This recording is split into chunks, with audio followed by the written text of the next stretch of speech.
Hi, and welcome to our next segment of the Council District Updates. I'm your PIO for the Council, Vince Higgins, and our guest today is none other than the Councilor from District 2, first ever time elected, Councilor Joaquin Baca. Welcome, Councilor. How are you? Good. How are you doing? All right. I wanted to welcome you here and give you an opportunity to tell about your district.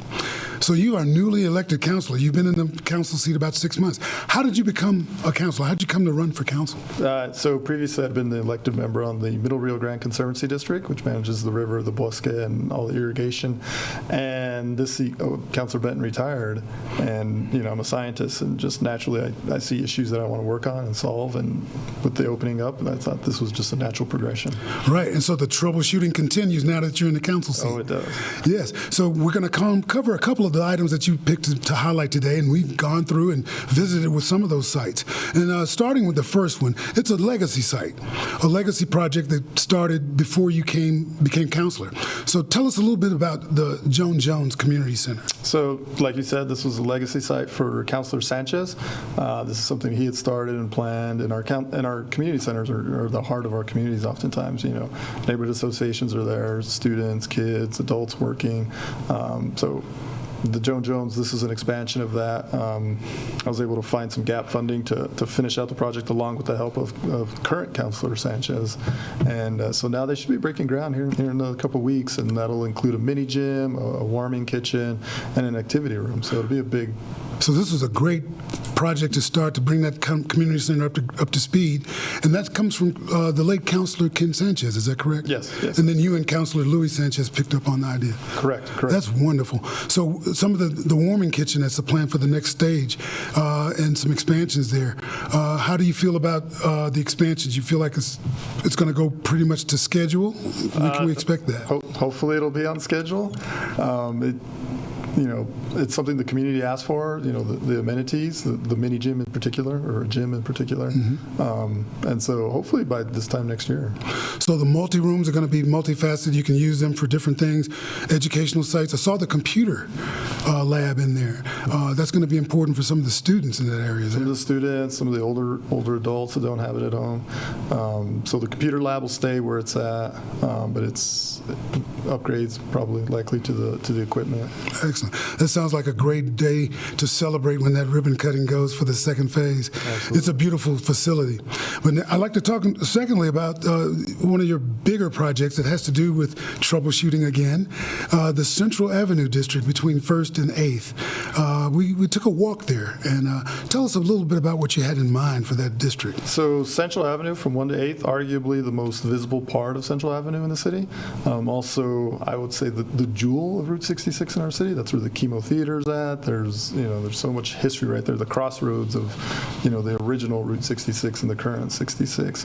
And so however, there is a perception that it might be dangerous or grungy, grimy. Oftentimes folks don't come down because of that. And I would say that that's a perception, but it's while there's some truth to it, it's really just uncomfortable. Well, I can say from my own experience there, Councilor, that it's a lot better experience walking through that stretch of downtown, and even doing so in the daylight or night. I noticed that over the weekend it was bustling as usual, but people were well behaved and it was clean, and some of the changes you have in mind would help that walkability. Give us a description on some of the infrastructure changes. Right. So a few things. One, code enforcement, existing codes, having folks clean up their properties. The other part, providing some funding for folks to fix up their properties, right? Offering some carrots. Cleaning up the sidewalks regularly. It used to be you couldn't do that because the stormwater permit wouldn't allow it. Now we're updating that permit so that it can be cleaned regularly. We'll be putting in bike lanes to make it more of a not just pedestrian friendly and bike friendly, but it'll also connect to the rail trail, the underpass that's being constructed. And then also for the cruisers on Sunday. Right now you get people from all over, not only the city, but the country come in to take photos. And right now they'll walk into the street. And so having bike lanes provides a safe buffer for them while they're out there. Right. I was looking at the Chemo Theater, and I wanted to take a shot of it, but to get a good appreciation of that opulent facade, you had to really step back, and I was almost in the street, and I was wondering, how's that going to work out? Are you going to be able to have walkability even during the cruising times? Yeah, A, through the bike lanes. B, we're also redoing all the trees, the tree grades. A lot of the patios will be adjusting those so that they're more compliant for folks in wheelchairs and other disabilities. So cleaning it all up and making it easier for folks to be out there. We'll also be changing the street lights to four-way stops. Yes. Slow down the traffic. So slow the traffic down, give it more ease of walkability and bike friendly as well. Mm-hmm. So speaking of friendly, how about family-friendly activities? People have connoted downtown with not being friendly for families. I found differently.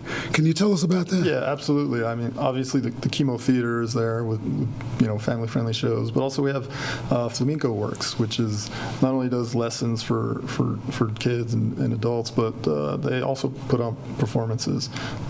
It's like people are trusting their kids to come down here during the day and the nights for places like that. There's a variety of restaurants, the food hall. Hopefully we can increase some of that. But then there's also the monthly art walk, which huge amounts of people come down there for that. We close the streets down. We're hoping for a street concert for Balloon Fiesta. So all the patrons that typically come down will have a place to go on Saturday night or Saturday during the day when they're not out at the park itself. Yeah, like a fine wine, downtown seems to mate with all the events that are scheduled for Albuquerque, the major tourist events. So tourism is important for Central. Yeah, absolutely. And with the upcoming bicentennial of the Mother Road, what do you envision for downtown Central District? So we're in the planning stages of all the different activities. Likely we'll put in a giant street mural at 4th and Central. That'll be part of it. There's a lot of other artwork that's coming in, large-scale artwork, and then we'll just have a lot of events. And hopefully by then, everything as far as the nuts and bolts of cleaning it up and making it feel comfortable should all be in place by then. And so it should be a great experience, whether you're a local or a tourist coming into town. Right. So the safety is getting put in place. That's wonderful. The police station is right there in the central area of the district, and now you're creating more family-friendly opportunities for people to recreate downtown. How about the business development, Councilor? Tell me a little bit about how your vision for the business development downtown.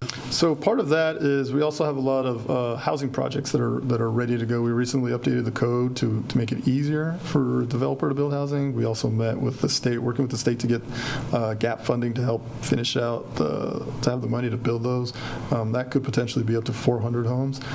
If you have people, you're going to have businesses.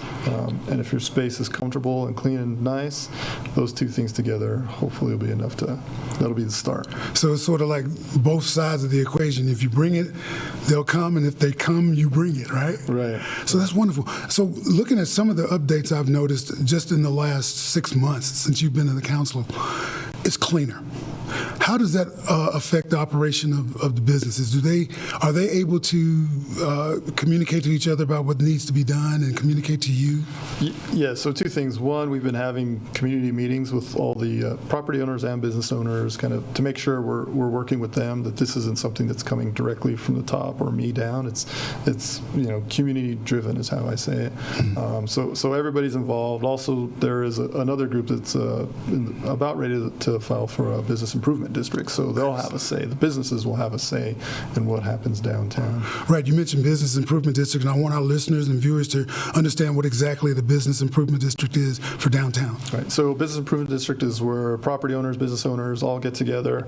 They vote for this. It comes through council as part of the legislation. They put together a plan of how they want that area to run, and so anything from marketing to facades to private security to events, they manage that. And the city, while the city has a role in it, it's really, we take a step back and allow the businesses there to run it the way they need. So it's really community informed. Yes. And they can really get a grasp on how to guide their own community, right. Our own communities. Yeah, absolutely. That's fabulous. So anything else you want to tell us about the Central Avenue District that we didn't cover? I know part of it is the bridge that goes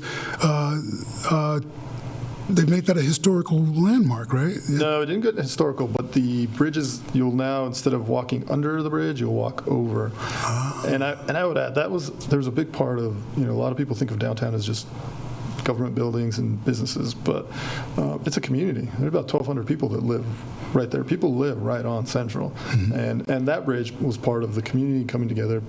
2 different neighborhood associations petitioning the administration and Councilor Benton to make that happen, and that's going to have a huge impact on quality of life, on aesthetics. I mean, so many different things. Right. That makes it almost walkable from the river all the way down to the Central District. You'll be able to cruise Central or bike Central. That's wonderful.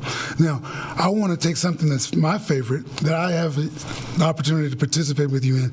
I'd like to go dive back in the river with you. We did the river rafting on the river event. Was that something that you came up with, Councilor? That was a great idea. So years ago, we had an annual rafting race where people would put together a raft, and the city sponsored it, and it was just a lot of fun. And it's been years. I don't know why it stopped. But now that I'm here, I thought, well, let's bring that back. And given the timelines of a first-year counselor, we made it a smaller event with the National River Cleanup Day.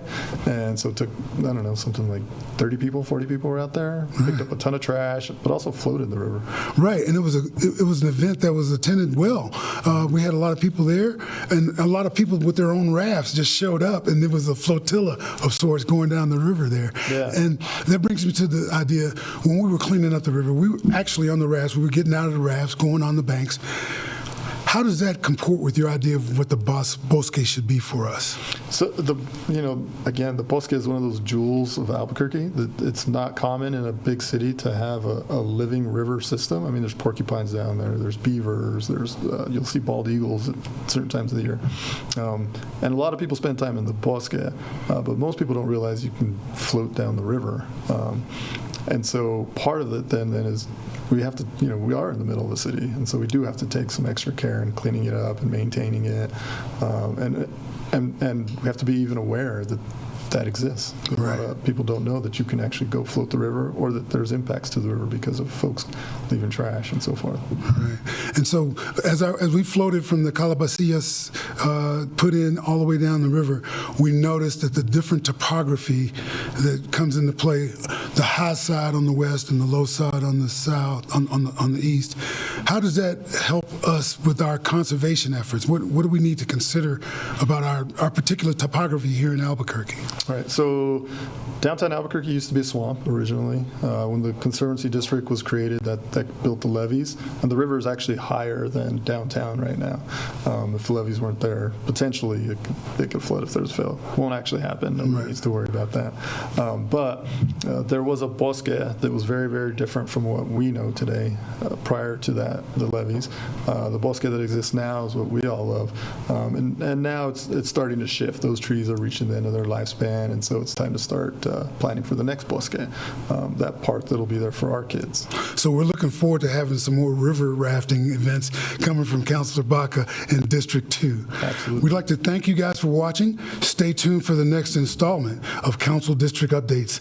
I'm your host, Vince Higgins. Thanks.